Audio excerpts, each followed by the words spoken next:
sempre in campo della mobilitazione, volevo dire una piccola parola per quello che attiene il referendum di cui si è parlato, perché per quanto attiene il referendum, che sembravano uno strumento utile a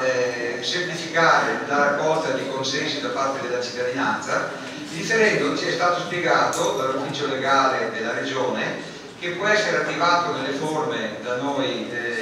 diciamo impostate, ma in presenza di un provvedimento vero e proprio.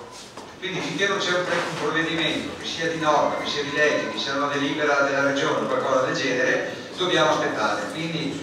l'importante è solo saperlo, prepararci per il momento, se sarà il momento o meno di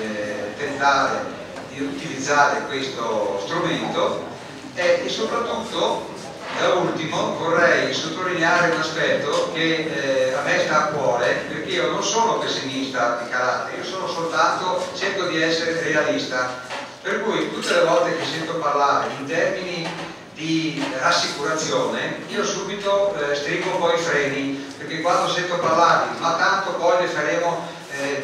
ne riparleremo dopo le elezioni, dico sì, ma chi te l'ha detto? Non è scritto da nessuna parte che ci sarà il rinvio a dopo le elezioni, quindi io devo stare con i piedi per terra e pensare alla scadenza dei termini che potrebbe essere attivata e che non dipende da noi ma dipende dal proponente, perché dato che attualmente sembra già che la Commissione VIA abbia individuato quelli che sono i comuni interessati, è chiaro che non appena i comuni interessati riceveranno la lettera, i comuni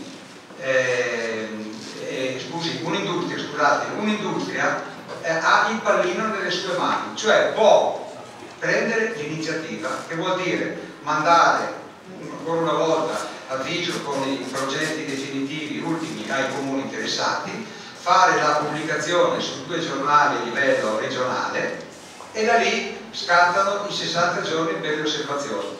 Quindi ecco perché io dico, statevi attenti che sarà tutto quello che si spera, però a conti fatti, a termini di possibilità, noi potremo teoricamente trovarci a metà novembre con il termine entro il quale doversi presentare le osservazioni. Ecco perché a un certo punto il comune di Moriano sta correndo in questa maniera per contattare gli esperti, li sta vedendo e sta facendo i salti mortali per vedere chi sceglie e cosa non sceglie.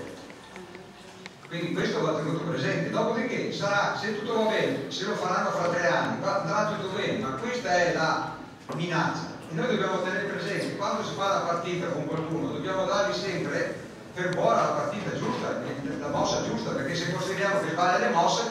potremo rimetterci noi. Quindi tante volte anche sulla stampa pare che si parla di termini, si vedrà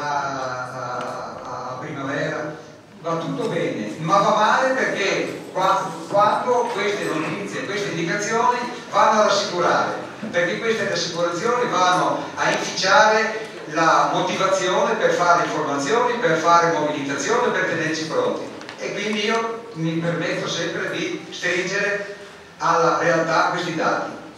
Ecco, visto che poi abbiamo anche ospiti e altri interventi da fare, io ringrazio tutti